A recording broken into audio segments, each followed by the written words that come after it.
সদায় সদায় আৰু কিমাননো বিস্কুটে দি চাহ খাই থাকিবি বুন্দিয়া ভুজিয়া বিস্কুট এইবিলাক খাই খাই আমনি লাগি গৈছে সেইকাৰণে মই পিঠা বনাই আছোঁ মানে তুতুৰি পিঠা এয়া পুনিত উহে আছোঁ আৰু এয়া ফাইনেলি পিঠা একদম ৰেডি হৈ গ'ল চাহৰ লগত খাবৰ কাৰণে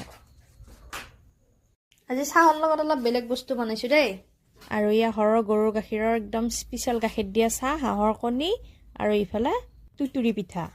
কেনে লাগছে পিঠাটো খাই পিঠাত দেখোন কোনো ভাজ ভুজ নাই পথাৰৰ মাটি ফাটি যোৱাৰ নিচিনা হৈছে বৰষুণ পোৱা নাই কাৰণে নেকি বৰষুণ আহি আছে বাৰু বৰষুণ আহিলে সমান হ'ব ধুনীয়াকৈ ভাল লাগে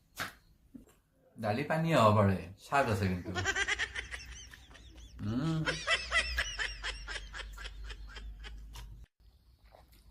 বঢ়িয়া